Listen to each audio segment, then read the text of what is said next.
ومن يضلل فلن تجد له وليا مرشدا ونشهد أن لا إله إلا الله وحده لا شريك له ونشهد أن سيدنا إمامنا قدوتنا حبيبنا طبيبنا وطبيب روحنا محمد الذي أرسله بالحق بشيرا ونذيرا وداعيا إلى الله بإذنه وسراجا وقمرا منيرا فقد قال الله تعالى في كلامه المجيد وفي فرقانه الحميد أعوذ بالله من الشيطان الرجيم بسم الله الرحمن الرحيم إن الله يأمركم أن تؤدوا الأمانات إلى أهلها وإذا حكمتم بين الناس أن تحكموا بالعدل وقال تعالى إن الله وملائكته يصلون على النبي يا أيها الذين آمنوا صلوا عليه وسلموا تسليما اللهم صل على مولانا محمد وعلى آل سيدنا مولانا محمد اللهم صل على مولانا محمد وعلى آل سيدنا مولانا محمد মদিনার বুলবুলি কেমনে তোমায় রই বলি ও মদিনার বুলবুলি কেমনে তোমায় রই বলি দিন কাটে আর রাত কাটে তোর নামের ওই ফুল তুলি কেমনে তোমায় রই বলি আল্লাহুম্মা সাল্লি আলা সাইয়্যিদিনা ওয়া আলা আলি সাইয়্যিদিনা মাওলানা মুহাম্মদ তাহাজ্জুদে যাই নামাজে মরণ দিও প্রভু আমায় একামতে দিনের কাজে কবুল করে নিও আমায় আল্লাহুম্মা সাল্লি আলা সাইয়্যিদিনা ওয়া আলা আলি সাইয়্যিদিনা মাওলানা মুহাম্মদ রজব শাবানে বরকত দাও রমজান মাসে গুনাহ জড়াও রজব শাবানে বরকত দাও, রমজান মাসে গুনাহ জড়াও, সপ্তাহে প্রতিদিন বরকত দাও, জুমার দিনেতে গুনাহ জড়াও। আল্লাহুম্মা সাল্লি আলা মাওলানা মুহাম্মদ ওয়া আলা আলি সাইয়্যিদিনা মাওলানা মুহাম্মদ বালাগাল উলা বিকামালিহি كشفت الدجى بجماله حسنت جميع خصاله صلوا عليه وآله الحمد لله আমরা সর্বপ্রথম শুকরিয়া আদায় করছি সে মহান মনিবের দরবারে, যে মহান মালিক আমাদের সকলকে আজকের এই পবিত্র জুমার দিনে আল্লাহর পবিত্র ঘর মসজিদে একত্রিত হয়ে আসার বসার, রব্বে কারীমের ইবাদত বন্দেগী করার, পাশাপাশি কিছু কথাবার্তা বলার এবং শোনার তৌফিক দান করেছেন। এজন্য আমরা সকলে সে মহান মুনিবের শুকরিয়া আদায় করি, সকলেই বলি আলহামদুলিল্লাহ। আমরা আবারও করছি আলহামদুলিল্লাহ।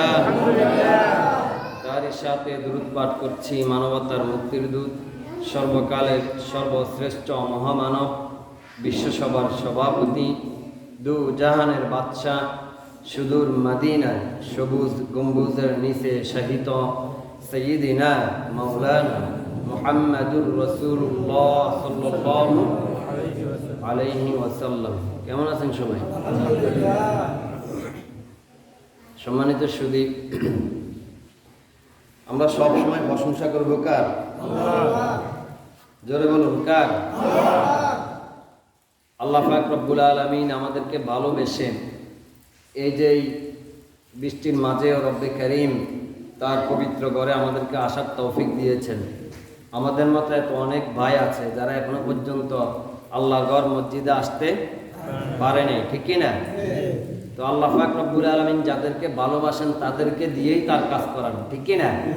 অর্থাৎ আমাদেরকে ভালোবেসেছেন, এজন্য আমাদেরকে এই বৃষ্টির মাঝেও আল্লাহ পাক রব্বুল আলামিন তার ঘরে এনে পৌঁছে দিয়েছেন। এই জন্য আমরা আবার আল্লাহ পাক রব্বুল আলামিনের শুকরিয়া আদায় করি আলহামদুলিল্লাহ।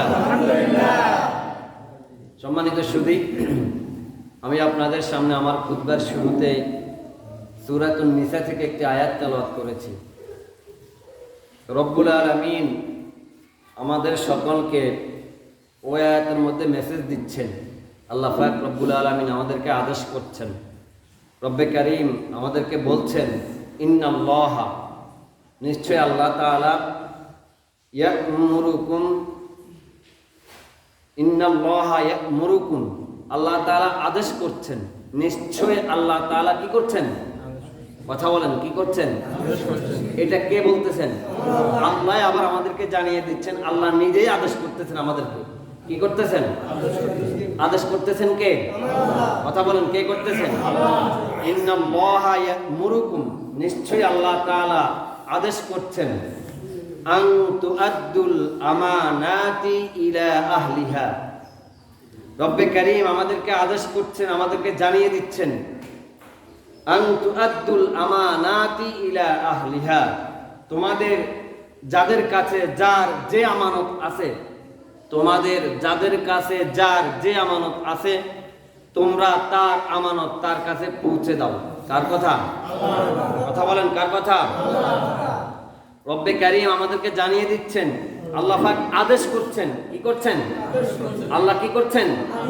আদেশ করছেন যে তোমাদের যাদের কাছে যার আমানত রয়েছে, যার কাছে যে আমানত আছে, তোমরা তার কাছে তার সে আমানত পৌঁছে দাও। আন তুআদ্দুল আমানাতি ইলা আহলিহা ওয়া ইযা হাকামতুম বাইনান নাসি আন তাহকুমু বিল আদল। এবং রব্বে কারীম আমাদেরকে আরো জানিয়ে দিচ্ছেন যে তোমরা সমাজের মধ্যে, রাষ্ট্রের মধ্যে তোমরা ন্যায় বিচার করো, ইনসাফ বিচার করো। কার কথা? ন্যায় বিচার করো এবং যার কাছে যে আমানত আছে তার সে আমানত তোমরা কি করো? পৌঁছিয়ে দাও, দিয়ে দাও। বুঝতে গেল? ইন্নাল্লাহা নি'ম্মা ইয়া'iদুকুম বিহি, আল্লাহ পাক রব্বুল আলামিন বলেন যে আল্লাহ তোমাদেরকে এই ব্যাপারে নসিহত করছেন। কি করছেন? এই কথা বলেন, কি করছেন? ইন্নাল্লাহা নি'ম্মা ইয়া'iদুকুম বিহি, রব্বে কারীম তোমাদেরকে এই ব্যাপারে কি করছেন? নসিহত করছেন, তোমাদেরকে রব্বুল আলামিন বয়ান করছেন যে তোমরা কি করো, সর্বপ্রথম যার আমানত তোমার কাছে আছে তুমি তার আমানত তাকে ঠিক মতন দিয়ে দাও। এরপর সমাজের মধ্যে তুমি ন্যায় ইনসাফ মানে ন্যায় বিচার করো, ইনসাফ বিচার করো।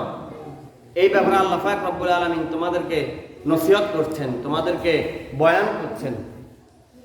ইন্নাল্লাহা কানা খবীরাম বাসীরা, রব্বুল আলামিন তোমরা এই পৃথিবীতে কি করো না করো সব কিছুর খবর রাখেন কি রাখেন না? কথা বলেন, খবর রাখেন কি রাখেন না? সম্মানিত সুধী, এই আয়াতের সরল অনুবাদ হচ্ছে আমি যেটা বললাম আপনাদেরকে সেটা। তা আপনারা অনেকেই বুঝে ফেলছেন যে আজকের আলোচনার বিষয় কি, বুঝেন নাই? অনেকেই বুঝতে পেরেছেন আজকের আলোচনার বিষয় হচ্ছে আমানত। কি সম্মানিত সুধী, আমরা এখন আমাদের কাছে যার যে আমানত থাকে আমরা তার সে আমানত ঠিক মতো আদায় করি না, করি না। অথচ এই আমানতের ব্যাপারে রব্বে কারীম তার কালামুল্লাহ হাকিমের বিভিন্ন জায়গায় বিভিন্নভাবে বলেছেন। আল্লাহর হাবিব সাল্লাল্লাহু আলাইহি ওয়াসাল্লাম হাদিসের মধ্যে বলেন যে আমানত তোমার কাছে যার যে আমানত আছে, বিশ্বনবী সাল্লাল্লাহু আলাইহি ওয়াসাল্লাম ইরশাদ করেন তুমি তার কাছে তার আমানত দিয়ে দাও, যদিও ওই ব্যক্তি তোমার আমানত নষ্ট করে আত্মসাৎ করে।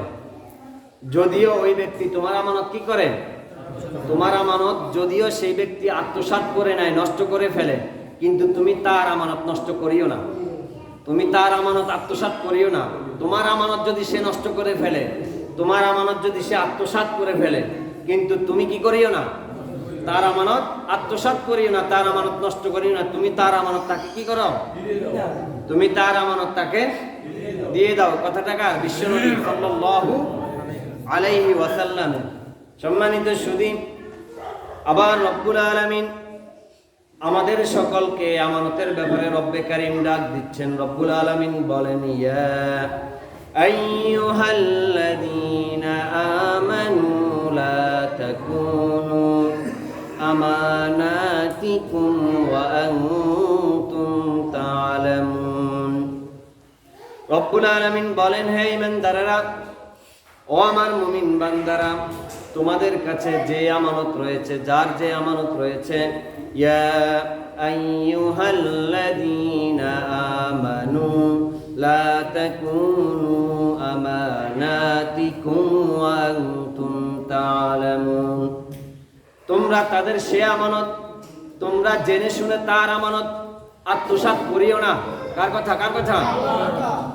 রব্বুল আলামিন ঈমানদারদেরকে ডাক দিচ্ছেন, মুসলমানদেরকে ডাক দিচ্ছেন, ও আমার ঈমানদার বান্দারা, ও আমার মুমিন বান্দারা, তোমাদের যার কাছে যে আমানত রয়েছে তোমরা জেনে শুনে সে আমানত ভক্ষণ করিও না, সে আমানত আত্মসাৎ করিও না। তোমরা জেনে শুনে লিমাতা আমানাতিকুম ওয়া আনতুম তা'লামুন, তোমরা জেনে শুনে সে আমানত ভক্ষণ করিও না, গিলে ফেলো না। তোমরা জেনে শুনে সে আমানত খেয়ে ফেলো না। কার কথা এটা? সম্মানিত সুধী, আল্লাহ পাক রব্বুল আলামিন ডাক দিচ্ছেন ঈমানদারদেরকে। কাদেরকে? কাদেরকে? এখন আমরা এখানে যারা আছি সকলেই ঈমানদার না? কি বলেন? নাকি বেধর্মী কেউ আছে? আমরা সকলেই কি ঈমানদার? আমরা সকলেই মুসলমান না? আমরা সকলেই আল্লাহর উপর ঈমান এনেছি না? তাহলে আমরাই কি ঈমানদার না? কি বলেন? আমরা ঈমানদার না? অর্থাৎ এই ঈমানদারদেরকে ডাক দিচ্ছেন কে? আল্লাহ। কথা বলেন, কে ডাক দিচ্ছেন? আল্লাহ। রব্বুল আলামিন সুন্দরভাবে ডাক দিচ্ছেন, ইয়া আইয়ুহাল্লাযীনা আমানু লা তাকুনু আমানাতিকুম ওয়া আনতুম তা'লামুন। ও আমার মুমিন বান্দারা, ও ঈমানদার বান্দারা, তোমরা জেনে শুনে কারো আমানত আত্মসাৎ করিও না, জেনে শুনে তোমরা কারো আমানত খেয়ে ফেলো না। সম্মানিত সুধী, আমরা যারা এখানে পিতারা রয়েছি, কারা? আমরা যারা বাবারা রয়েছি, বাবারা সহজ ভাষায় কি, আমরা যারা বাবারা রয়েছি, আমাদের প্রত্যেকটা সন্তান আমাদের কাছে কি কথা বলেন কি কি? আমাদের সব সন্তান, আমাদের কারো যদি 10 জন থাকে, 5 জন থাকে, আমাদের 5 জন সন্তান আমাদের কাছে কি আমানত না? কি বলেন, আমানত না? আমাদের যে 5 জন সন্তান আছে, 5 জন সন্তান আমাদের কাছে কি কথা বলেন কি? এই যে 5 জন সন্তান আল্লাহর তরফ থেকে আমাদের জন্য আমানত, আমানত না? কিন্তু আমরা অনেক পিতারা রয়েছে আমানত রক্ষা করতে পারি না, পারি? আমরা অনেক পিতারা রয়েছে যারা কি করি, আমাদের 5 জন সন্তান থেকে 3 জন হলো মেয়ে, 2 জন হলো ছেলে, ঠিক কি না? আমরা আমাদের 2 জন ছেলেকে, আমার যে সম্পত্তিগুলো রয়েছে, আমার সম্পত্তিগুলো আমি আমার 2 ছেলেকে উইল করে দিলাম, কিন্তু আমার যে আরো 3 জন মেয়ে আছে সেগুলো কোথায় যাবে? কি বলেন? আমার যে আরো 3 জন মেয়ে আছে, মা তোরা ভালো থাকিস, তোদের জন্য দোয়া করি, ঠিক কি না? তোদের জন্য দোয়া করি, তোদের জন্য কি করি, তোরা ভালো থাকিস। আর ছেলেদেরকে আমি আমার সবকিছু কি করে দিলাম। আপনি কি আল্লাহর আমানত রক্ষা করতে পেরেছেন? আবার আপনি কি করেন, একজন ছেলেকে সবকিছু দিয়ে দেন, আপনার পছন্দের 2 জন ছেলেকে আপনি সবকিছু দিয়ে দেন, একজন মেয়েকে দিয়ে দেন, 2 জন মেয়েকে দিয়ে দেন, কিন্তু বাদ বাকি আপনার যেই সন্তানগুলো রয়েছে ওই সন্তানগুলোকে আপনি আপনার সম্পত্তি থেকে আপনি তাদেরকে কি করেন, বঞ্চিত করেন। কি করেন? আপনার সন্তানদেরকে আপনার সম্পত্তি থেকে আপনি বঞ্চিত করেন। এই যে আল্লাহ আপনাকে আমানত দিল, আপনি আল্লাহর সাথে আমানতের খেয়ানত করলেন, কি করলেন? আপনার সন্তান যদি আপনার কাছে ভালো না লাগে, কি না লাগে, কিন্তু আপনার সম্পত্তি যেটা আছে, আপনি পিতা হিসেবে, বাবা হিসেবে, মা হিসেবে আপনার ছেলে সন্তানকে আপনি পরিপূর্ণভাবে 5 জন থাকলে 5 জনকে সমান ভাগে ভাগ দিতে হবে। কয়জনকে? কথা বলেন। আপনার সন্তান যদি 5 জন থাকে, কয়জন থাকে? আপনি যদি 1 ইঞ্চি, কয় ইঞ্চি? কথা বলেন, কয় ইঞ্চি? 1 ইঞ্চি জমিন যদি আপনি আপনার একটা সন্তানকে বেশি দেন, কথা বুঝেন আপনারা? কথা বুঝেন? এই 1 ইঞ্চি কতটা? এটার জন্য কাল কঠিন কিয়ামতের ময়দানে আপনাকে আল্লাহর কাঠগড়ায় দাঁড়াতে হবে। কোথায়? কোথায়? খবরদার, খবরদার সম্মানিত সুধী, খবরদার এরকম করা যাবে? যাবে? তাকে, আপনার সন্তানকে আপনার কাছে ভালো লাগুক আর না লাগুক, ভালোবাসা, আপনি একজন সন্তানের মধ্যে আপনার ভালোবাসা বেশি থাকতে পারে, স্বাভাবিক। এটা আপনার 5 জন সন্তান আপনার কাছে একই, আপনি একই চোখে দেখবেন, এটা আমরাও বিশ্বাস করি না। একজনের মধ্যে আপনার ভালোবাসা কম বেশি থাকতে পারে, কিন্তু আপনার সম্পত্তির বেলায় আপনি আপনার এই ছেলেকে যতটুকু দিবেন, আপনার ওই ছেলেকেও ঠিক ততটুকু দিতে হবে। আপনার বড় ছেলেকে আপনি যা দিবেন, আপনার সবচেয়ে ছোট ছেলেকে আপনি তাই দিতে হবে। বিন্দু পরিমাণ, 1 ইঞ্চি পরিমাণ যদি আপনি এদিক সেদিক করেন, তাহলে আপনার জন্য জান্নাত না জাহান্নাম? কে? কথা বলেন, কে কে? সম্মানিত সুধী, এই ব্যাপারটা আমাদের অনেকের মাঝে নাই। আমরা আমাদের মেয়েদের হক ঠিক মতো তাদেরকে দিই না, তাদের জন্য দোয়া করি। আপনি তো আপনার সন্তানের জন্য দোয়া করবেনই, ঠিক কি না? আপনার সন্তানের জন্য আপনার দোয়া করতে হবে, এটা বাধ্যতামূলক। আপনি দোয়া করেন আর না করেন, কিন্তু তার সম্পত্তি তাকে কি করতে হবে, সমান সমান দিতে হবে। ছেলেদের 2 ভাগ, মেয়েদের 1 ভাগ, এটা আল্লাহর কোরআন আপনাকে জানিয়ে দিয়েছে, দেয় নাই? কি বলেন, দেয় নাই? কিন্তু আপনি শুধু মেয়েদের জন্য দোয়া করবেন আর ছেলেদেরকে সবকিছু দিয়ে দিবেন, আবার 1 ছেলেকে দিবেন, 1 মেয়েকে দিবেন, বাকি সবাই বঞ্চিত হবে, এমন হলো হবে? হবে? সবাইকে পুঙ্খানুপুঙ্খানুভাবে আপনার জায়গা জমিন, আপনার অর্থ সম্পদ যেগুলো আছে এগুলো বুঝিয়ে দিতে হবে। বুঝা গেল? কারণ তারা আপনার কাছে আমানত। কি? তারা কি আপনার কাছে আমানত। আপনি যদি আমানতের খেয়ানত করেন তাহলে আপনি ঈমানদার না, আপনি কি না? এই কথা বলেন, আপনি যদি আমানতের খেয়ানত করেন তাহলে আপনি কি না? ঈমানদার না। সম্মানিত সুধী, এটা আমার কথা না, বিশ্বনবী সাল্লাল্লাহু আলাইহি ওয়াসাল্লাম বলেন, লা ঈমানা লিমান লা আমানাতাহু। বিশ্বনবী সাল্লাল্লাহু আলাইহি ওয়াসাল্লাম বলেন, ওই ব্যক্তির ঈমান নাই, ওই ব্যক্তির ঈমান নাই যে ব্যক্তি তার আমানত ঠিক রাখতে পারে না, সেই ব্যক্তি কোনো ঈমানদার ব্যক্তি না। এটা বিশ্বনবীর ভাষ্য, বিশ্বনবীর হাদিস। লা ঈমানা লিমান লা আমানাতাহু। বিশ্বনবী বলেন, ওই ব্যক্তির ঈমান নাই, ওই ব্যক্তির ঈমান নাই যেই ব্যক্তি তার আমানত ঠিক মতো রাখতে পারে না, আমানত ঠিক রাখে না। সম্মানিত সুধী, আবার বিশ্বনবী সাল্লাল্লাহু আলাইহি ওয়াসাল্লাম যেদিন মেরাজে গিয়েছিলেন, মেরাজে যাওয়ার পর বিশ্বনবী সাল্লাল্লাহু আলাইহি ওয়াসাল্লামকে যখন আল্লাহ পাক জাল্লা শানু জান্নাত এবং জাহান্নাম পরিদর্শন করালেন, বিশ্বনবী সাল্লাল্লাহু আলাইহি ওয়াসাল্লাম যখন জাহান্নাম পরিদর্শন করলেন, তখন বিশ্বনবী সাল্লাল্লাহু আলাইহি ওয়াসাল্লাম দেখতে পেলেন জাহান্নামের মধ্যে এমন কিছু সংখ্যক লোককে, অনেক লোককে, এমন কিছু সংখ্যক লোককে ফেরেশতারা আগুন খাওয়াচ্ছে। কি খাওয়াচ্ছে? কথা বলেন, কি কি? ফেরেশতারা আগুনের টুল্লা খাওয়াচ্ছে এবং ওই সমস্ত লোকরা আগুন খাচ্ছে। খেয়ে খেয়ে ওই আগুন খাওয়ার পরে তাদের ওই আগুনের টুল্লাটা যখন পেটের ভিতরে চলে যায়, পেটের ভিতরে যে আপনার আঁত রয়েছে, আঁত আছে না, আঁত রয়েছে, কলিজা রয়েছে, এই কলিজাগুলো, আঁতগুলো পেটের ভিতর থেকে গলে গলে মোমের মতো গলে গলে পায়খানার রাস্তা দিয়ে বের হচ্ছে, আর আগুনের টুল্লাটা বের হচ্ছে। বিশ্বনবী এই দৃশ্যটা তার নিজের চোখে দেখতে পেলেন। জাহান্নাম যখন পরিদর্শন করলেন, তখন তিনি দেখতে পেলেন এভাবে অনেক সংখ্যক লোককে ফেরেশতারা এভাবে আগুনের টুল্লা খাওয়াচ্ছে, আর তাদের পেটের ভিতরে নাড়ি ভুঁড়ি যা রয়েছে এগুলো গলে গলে মোমের মতো গলে গলে তার পায়খানার রাস্তা দিয়ে বের হচ্ছে।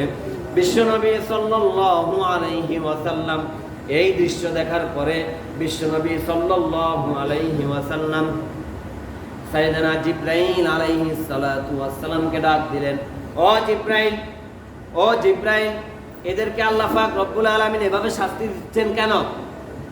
বিশ্বনবী সাল্লাল্লাহু আলাইহি ওয়াসাল্লাম যখন জিবরাইলকে ডাক দিয়ে বললেন, সাইয়েদনা জিবরাইল আলাইহিস সালাম বিশ্বনবীকে ডাক দিলেন, ইয়া রাসূলুল্লাহ, ইয়া হাবিবাল্লাহ, ও নবী, আপনি যেই দৃশ্য দেখতে পারতেছেন, ও নবী, এরা দুনিয়াতে থাকা অবস্থায়, ও নবী, এদের কাছে অনেক মানুষ অনেক আমানত রেখেছিল।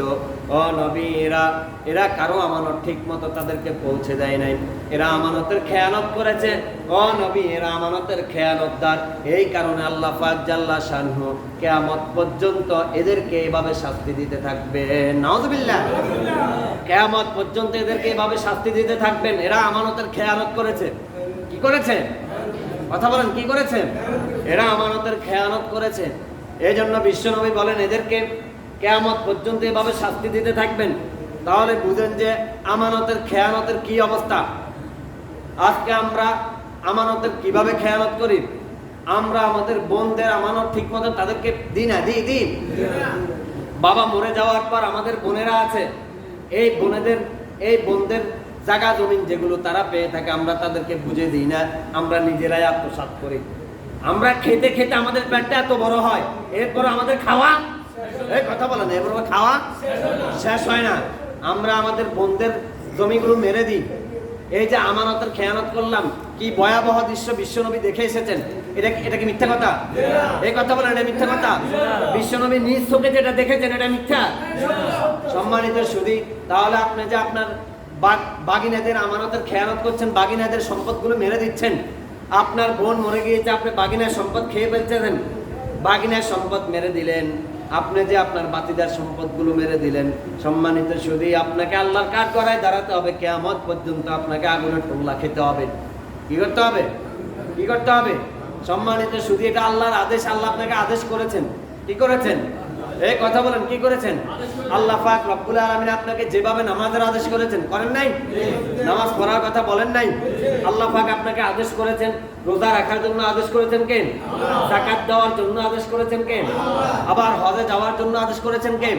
ঠিক সেইভাবে আপনার উপর যাকাত দেওয়া যেভাবে ফরজ, আপনার উপর যাকাত দেওয়া, নামাজ পড়া যেভাবে ফরজ, আপনার উপর রোজা রাখা যেভাবে ফরজ, ঠিক সেভাবে আরেকজনের আমানত আরেকজনকে দিয়ে দেওয়া আপনার উপর ফরজ করেছেন কে? কথা বলেন, কে করেছেন? আরেকজনের আমানত আরেকজনকে বুঝিয়ে দেওয়া আপনার উপর ফরজ করা হয়েছে। কি করা হয়েছে? এবং আল্লাহ আপনাকে আদেশ করেছেন, আল্লাহ আপনাকে নির্দেশ দিয়েছেন যে আপনি কি করেন? আরেকজনের আমানত তাকে ঠিকঠাক মতো কি করে দেন? বুঝিয়ে দেন। সম্মানিত সুধী, একজন তাবিঈ, কি সাইয়েদনা আবু বকর রাদিয়াল্লাহু তাআলা, তাবিঈ বলা হয় কাদেরকে বলা হয়? তাবিঈ বলা হয় ওই সমস্ত লোকদেরকে যারা সাহাবায়ে কেরামদেরকে দেখেছেন। কাদেরকে? যারা, আর সাহাবায়ে কেরাম হচ্ছেন বিশ্বনবী সাল্লাল্লাহু আলাইহি ওয়াসাল্লামকে যারা সরাসরি দেখেছেন। কাকে? ঈমানের সাথে। কিসের সাথে? ঈমানের সাথে বিশ্বনবী সাল্লাল্লাহু আলাইহি ওয়াসাল্লামকে যারা দেখেছেন তারা হচ্ছেন সাহাবী। তারা কি? সাহাবী। আবার ঈমানের সাথে যারা বিশ্বনবী সাহাবীদেরকে দেখেছেন তারা হচ্ছেন তাবি। তারা কি? একজন তাবি, তার নাম ছিল আবু বকর। কি ছিল? সাইয়েদনা আবু বকর তাবিঈ রাহমাতুল্লাহি আলাইহি। একবার তিনি মক্কায় এসেছেন, তার বাড়িও ছিল মক্কায়। কোথায়? মক্কায়। তিনি অনেক বড় লোক ছিলেন। তিনি ছিলেন একজন তাবিঈ, গরিব মানুষ ছিলেন। কি ছিলেন? গরিব মানুষ ছিলেন। আবু বকর তাবিঈ রাহমাতুল্লাহি আলাইহি। একজন আপনার ভিন্ন এক দেশ থেকে একজন লোক মক্কায় এসেছে। কোথায়? অন্য একটা দেশ থেকে মক্কায় একজন লোক এসেছে। তিনি অনেক ধনী ব্যক্তি ছিলেন। কি ছিলেন? ওই ব্যক্তি অনেক ধনী ব্যক্তি ছিলেন, অনেক ধনী ছিলেন। ওই ব্যক্তি তার থলের মধ্যে একটা স্বর্ণের চেন ছিল। কি ছিল? কিছু হীরা মুদ্রা ছিল, কিছু স্বর্ণের চেন ছিল, তার ওই একটা থলে ছিল, থলের ভিতরে। ওই ব্যক্তি তার থলেটা হারিয়ে ফেললেন। ওই যে ভিন্ন একটা দেশ থেকে মক্কায় যে এসেছেন, তার ওই স্বর্ণের থলিটা হারিয়ে গিয়েছে। বুঝা গেল? তখন ওই যে আবু বকর তাবিঈ, তিনি ওই ব্যক্তির থলেটা পেলেন। ওই ব্যক্তির থলেটা তিনি পেলেন। পাওয়ার পরে তিনি ওই থলের ভিতরে কি আছে না আছে তিনি দেখেন নাই। তখন যখন রাত হয়ে গেল, তখন তিনি চিন্তা করলেন, এই ব্যক্তির থলেটা তো আমি পেলাম, আমি তো একজন ব্যক্তির কি পেলাম? থলেটা পেলাম, কিন্তু কি আছে আমি একটু দেখি, কি আছে আমি একটু। যখন তিনি থলেটা খুললেন, তখন তিনি দেখতে পেলেন ওই থলের মধ্যে একটা স্বর্ণের হার। কি? একটা স্বর্ণের হার, কিরূপ? কিছু হীরা চুনি পান্না এবং কিছু মুদ্রা ওই থলের ভিতরে। তখন ওই যে ওই দেশ থেকে যেই ব্যক্তির থলেটা হারিয়ে গিয়েছে, ওই ব্যক্তি মক্কার জমিনে দাঁড়িয়ে তিনি ঘোষণা দিলেন, যদি কোনো ব্যক্তি আমার থলেটা পেয়ে থাকো, তাহলে আমার থলেটা যদি আমাকে ফেরত দাও, তাহলে আমি ওই ব্যক্তিকে 500 দিরহাম উপহার দিব। কত দিরহাম? এই যে আবু বকর তাবিঈ, তিনি 3 দিনের ক্ষুধার্ত ছিলেন। কয় দিনের? 3 দিন তিনি কিছুই খেতে পাচ্ছেন না। গরিব মানুষ, অসহায় মানুষ, এতিম মানুষ, বাবা মা কিছুই কেউ নেই। এতিম মানুষ, অসহায় মানুষ, 3 দিন ক্ষুধার্ত। তিনি যখন থলেটা পেলাম, আমি আর আপনি হলে কি করতাম? সঙ্গে সঙ্গে আমরা মনে করতাম আল্লাহ আমাকে দিয়েছে, ঠিক না? আমি 3 দিনের ক্ষুধার্ত, আল্লাহ আমার দিকে তাকাইছে। কি বলেন? এটা বলতাম না? আল্লাহ আমার দিকে তাকাইছে, আল্লাহ আমার দুঃখটা আল্লাহ বুঝতে পেরেছে, জন্য আল্লাহ আমাকে এটা দিয়েছে। এটা বলতাম না? যত বড় ইমানদারে হোক না কেন, এটা বলতাম না যে আল্লাহ আমাকে কি করছে? আমার দিকে তাকাইছে, ঠিক কি না? কিন্তু ওই ক্ষুধার্ত তাবিঈ সাইয়েদনা আবু বকর রাহমাতুল্লাহি আলাইহি, তিনি এই থলেটাকে কিছুই করলেন না, তার কাছে হেফাজতে রাখলেন। তিনি যখন ঘোষণাটা শুনতে পেলেন অমুক ব্যক্তি তার থলেটা হারিয়ে ফেলেছেন, তিনি ঘোষণা দিয়েছেন তার থলেটা যদি তার কাছে ফিরিয়ে দেওয়া হয়, তাহলে তিনি 500 দিরহাম দিবেন। কত? 500 দিরহাম। তখন ওই আবু বকর তাবিঈ তার থলেটা নিয়ে গেলেন তার কাছে, কি ডাক দিলেন, মুরব্বি এদিকে আসেন, আপনার থলের ভিতরে কি কি ছিল আগে প্রমাণ দেন। কি দেন? আমরা প্রমাণ খুঁজি না? আমাদের যদি কিছু হারিয়ে যায় আমরা প্রমাণ খুঁজি না? তখন ওই মুরব্বী ব্যক্তি তাকে প্রমাণ দিল, আমার থলের ভিতরে একটা স্বর্ণের চেন ছিল, আমার থলের ভিতরে কিছু হীরা মুদ্রা ছিল, এগুলো ছিল। তখন আবু বকর তাবিঈ রাহমাতুল্লাহি আলাইহি তিনি চিন্তা করলেন যে হ্যাঁ, এই মুরব্বীর কথাই সঠিক, যা যা ছিল সবকিছু কি ঠিক। তখন সাইয়েদনা আবু বকর তাবিঈ রাহমাতুল্লাহি আলাইহি ওই মুরব্বীকে তার থলেটা বুঝিয়ে দিলেন, নেন মুরব্বী, আপনার থলে এই যে নেন। তখন মুরব্বী তাকে 500 দিরহাম উপহার দিতে চাইলেন। কত দিরহাম? তখন আবু বকর তাবিঈ রাহমাতুল্লাহি আলাইহি তিনি বললেন, মুরব্বী না না, আমি আপনার 500 দিরহাম পুরস্কার হিসেবে গ্রহণ করব না। অথচ সাইয়েদনা আবু বকর তাবিঈ রাহমাতুল্লাহি আলাইহি 3 দিনের ক্ষুধার্ত। কয় দিনের? 3 দিনের ক্ষুধার্ত। যখন ওই মুরব্বী তাকে 500 দিরহাম উপহার দিতে চাইল, তিনি গ্রহণ করলেন না। তখন মুরব্বী বলল, ও আবু বকর, তুমি কেন আমার 500 দিরহাম গ্রহণ করছো না? তখন সাইয়েদনা আবু বকর তাবিঈ রাহমাতুল্লাহি আলাইহি মুরব্বীকে জানিয়ে দিলেন, ও মুরব্বী, আজকে আপনি আমাকে 500 দিরহাম আপনি আমাকে উপহার দিতে চাইতেছেন, আমি আপনাকে আপনার আমানত ফিরিয়ে দিয়েছি। ও মুরব্বী, আজকে যদি আমি আপনার কাছ থেকে 500 দিরহাম উপহার নিয়ে যাই, তাহলে আদালতে আখিরাতে, তাহলে আমি আল্লাহ পাক রব্বুল আলামিনের নিকট থেকে আদালতে আখিরাতে কোনো পুরস্কার পাবো না। আল্লাহু আকবার। ও মুরব্বী, আমি আপনার কাছ থেকে কোনো দিরহাম নিতে চাই না। মুরব্বী, কাল কঠিন কিয়ামতের ময়দানে আদালতে আখিরাতে আমি রব্বুল আলামিনের নিকট থেকে আপনাকে যে আমানত ফিরিয়ে দিয়েছি, এই হিসাবে আমি রব্বুল আলামিনের পক্ষ থেকে আমি আমার পুরস্কার গ্রহণ করব। সুবহানাল্লাহ। সম্মানিত শুধু আমরা হলে কি করতাম? এই আমানত তাকে ফিরিয়ে দিতাম। কথা বলেন, দিতাম। আমরা এই আমানতকে কি করতাম? বিক্রি করে সঙ্গে সঙ্গে 3 তালা বিল্ডিং এর মালিক হয়ে যেতাম। কি বলেন? আমরা তো আমার ভাইয়ের আমানতটা দিই না। আমার ভাইয়ের আমানত দিই। কথা বলেন, আমার ভাইয়ের আমানত আমি ঠিক মতো বুঝিয়ে দিই? আমি আমার ভাইয়ের আমানত দিই না, ভাইয়ের হকটা মেরে খাই। কেমনে কোরআন দিয়ে মেরে খাওয়া যায় আমি সেই চিন্তা করি। কি বলেন? আমি আমার ভাইয়ের আমানত ঠিক মতো দিই না, বোনের আমানত ঠিক মতো দিই না, বাতিজা বাইক দাদের আমানত ঠিক মতো দিই না। আমি আবার আরেকজনের আমানত দিব? কি বলেন, দিব? আমি তো পাইছি আর পাইবো, কেমনে খাই 3 তালা বিল্ডিং এর মালিক হই। কি বলেন? আমি তো কিভাবে খাই 3 তালা বিল্ডিং এর মালিক হই সেই চিন্তাই করব। আবার ভাই বাতিজাদের আমানত কিভাবে দিব, বোনদের আমানত কিভাবে দিব? কি বলেন? সম্মানিত সুধী, খবরদার, আমানত এমন এক জিনিস, আমানত আপনাকে আপনার আমানত ঠিকঠাক মতো বুঝিয়ে দিতে হবে। এটা কার আদেশ? কথা বলেন, কার আদেশ? কয়টা বাজে ভাই? কয়টা বাজে? 1:25। সম্মানিত সুধী, তাহলে আমাদেরকে কি করতে হবে? আমানত ঠিকঠাক মতো কি করতে হবে? বুঝিয়ে দিতে হবে।